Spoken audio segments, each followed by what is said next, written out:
The Plank, presented by Ram, starts now. Not exactly the way we wanted to finish our football season. I think we made a lot of progress. You wanted to see it on the, on the scoreboard with wins at the end of the season. Didn't get that. Well, of course, Lovie Smith, it's now evaluation time, not only for Lovie, but I think everybody needs to be graded here, including the coaches. I agree. To see where this team needs an upgrade in personnel. 6-10, let's face it. Although it's better than last year, and that stinks. Yeah, you triple your win total, but still not where you want to be heading into the offseason. Of course, the Buccaneers lose the season finale yesterday against Carolina. Welcome inside the Plank. John Sable alongside Tom Korn. Our season finale, the show's streaming exclusively on our free ABC Action News app and, of course, on abcactionnews.com. This is the podium right here at One Buccaneer Place. You're looking at live pictures where Lovie Smith will address the media one final time before heading into the offseason. We'll check in with Lovie in just a moment. Until then, this is how you guys can join the conversation using the hashtag #ThePlank. We can read some of your tweets online. Also, get in touch with us on Twitter, John_Sable and @TCornWFTS. And, of course, we want to hear from you. Give us a couple of phone calls here throughout the next half hour, 813-878-2888. We had some great calls last week. Tom, you were gone for that. We had Ian Beckel sit in for you. A lot of fans calling in, voicing their displeasure from the home finale loss last week.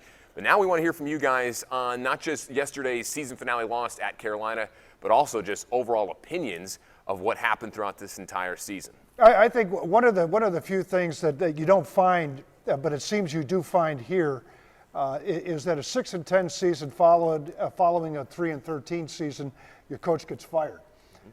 In this particular situation, that's not going to happen. It's not. I know there's a lot of people out there saying it should happen, but it's not going to happen. No.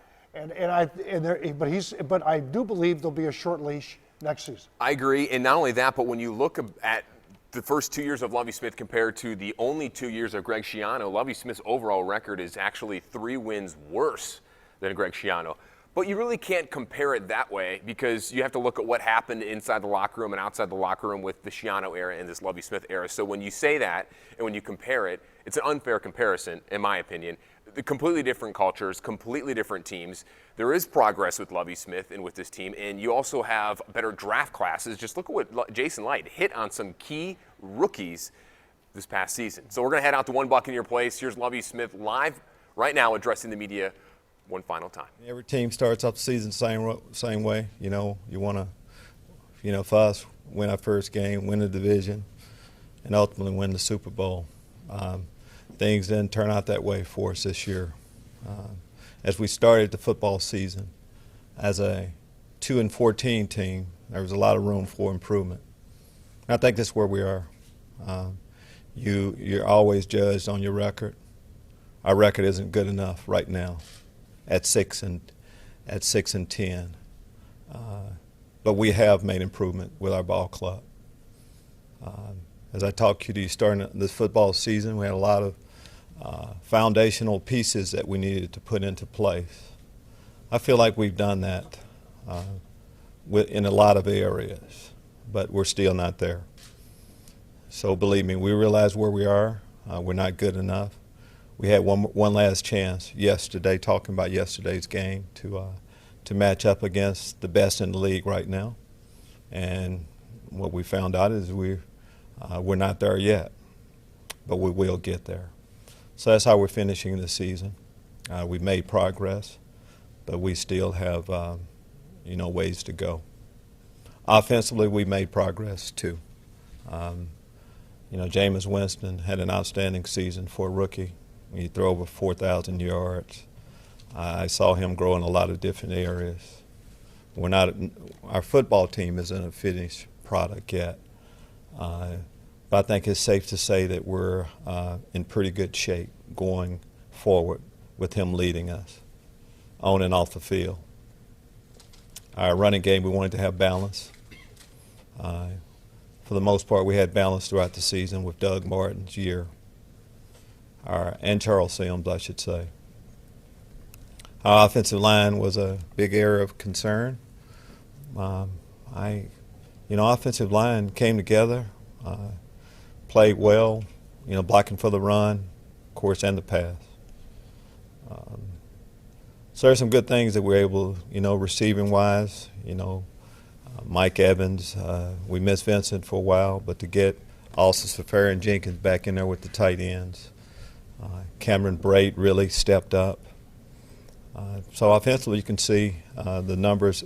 I think we finished up as a top 5 offense in total yards. That's improvement.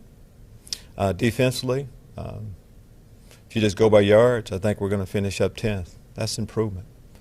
We realize on the defensive side of the football, we're not there yet in a lot of areas. Third downs weren't good enough. We didn't take the ball away enough time. Scoring defense wasn't there. But we'll continue to build our defense.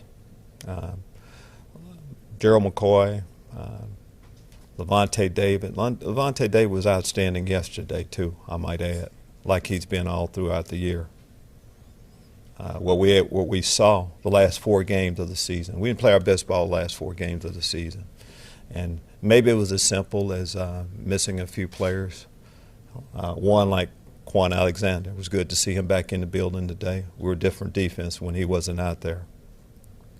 But in the end, it ends up being a 6-10 record. We realize that. We know where we are in our division. But eventually we will get there. Special team-wise, we were okay at best. Talking about the return games and our specialists, too.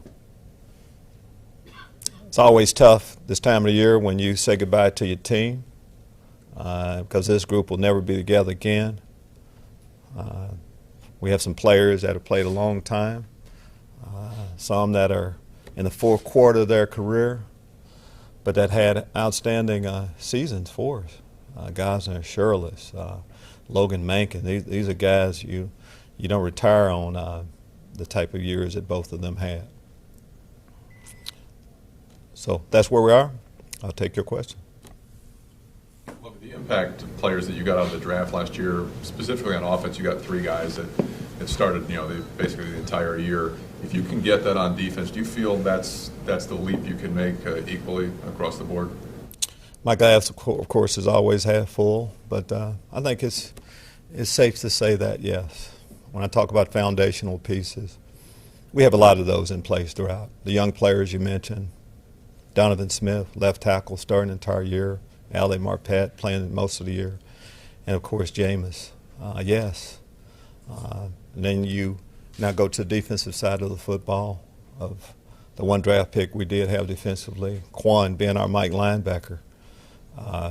If we can have that type of success coming up, there's no reason to think that we can't make another big jump. On our record as much as anything I'm talking about. So, yes, that's the plan. And not just, of course, the draft. We have free agency. We have a lot of different ways to improve our ball club. Coach, twice in the last couple of weeks, Logan Mankins has mentioned that he's not sure if he's going to keep playing, that he might retire. Yes. Do you get involved in trying to coax him? How do you handle that? No doubt. Part of my job is to recruit also players that I think can help us win football games. You normally don't retire on a year the way the type of year Logan had. You normally retire and finish football when we can't play football anymore. That's not the case with Logan. I thought he had an outstanding season.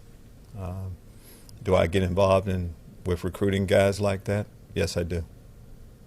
What was your response, or what is your reaction to Jameis's claims yesterday that some of the coaches here seem to care more about winning than some of the players, that not enough guys want to play don't have the right whys, as he said. Why are we playing football?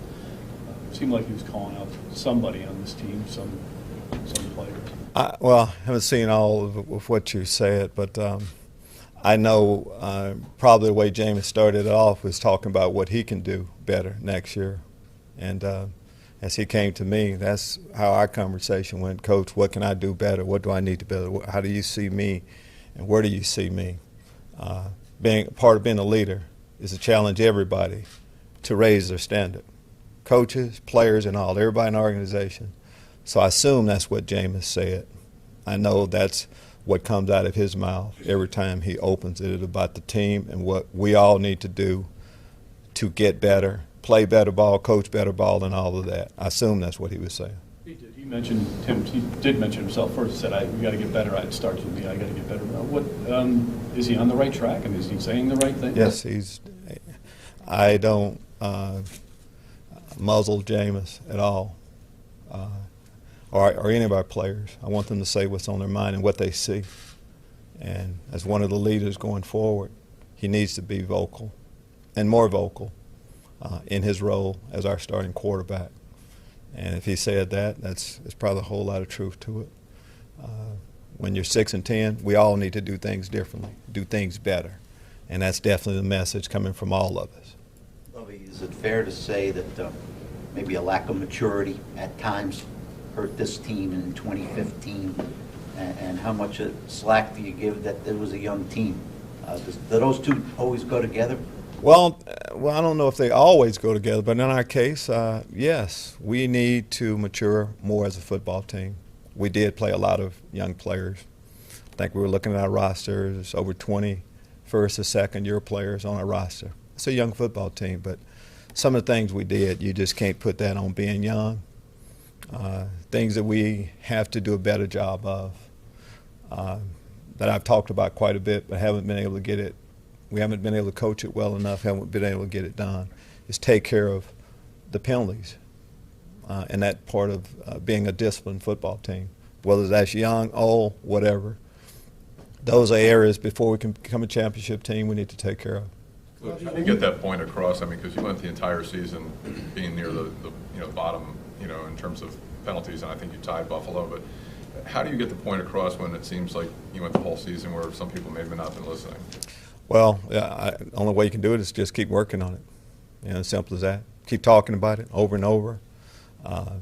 Eventually, what I found is you keep doing things a certain way that you get it. If you keep harping on it, keep preaching it, teaching it, you do take care of it. And that's what I'm going to go on. Yesterday, I think we had 6 or so yesterday. That's 5. That's a number you can live with. That's improvement.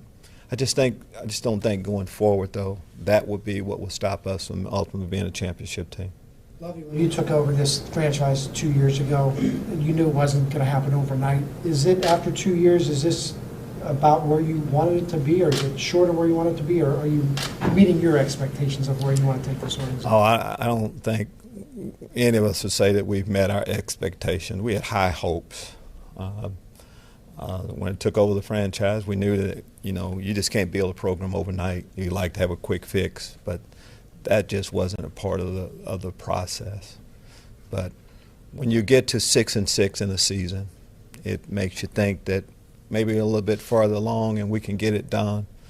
But in the end, we weren't quite there. So we're not where we want to be, and eventually we're going to get there. And it's a process that you go through, and normally you can't skip any steps along the way. We haven't skipped any steps, but we realize with year 3, we need to see the results of everything we've been doing. Coach, you've had a lot of shuffling around in your secondary. Now that the season's come to a conclusion, what can you take from that?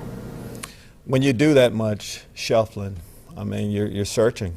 That's what you are. And I think it's safe to say we didn't play as well as we need to in the secondary. A lot of reasons for that. And when you have a group that you're working with and you don't feel like you're getting the type of play that you need to win, you look at other options. We kept doing that right up until the last game. That's not a good thing. But at the same time, you want to be able to see everybody you have on your roster. I think we gave everybody an opportunity to show what they can do, and we'll make decisions based on that.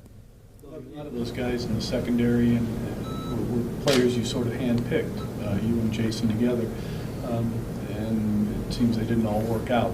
Did you miss on too many players there this time around? First off, you start picking players because you think there's a need, and then you pick the best available. They don't all, decisions don't always work out. Simple as that.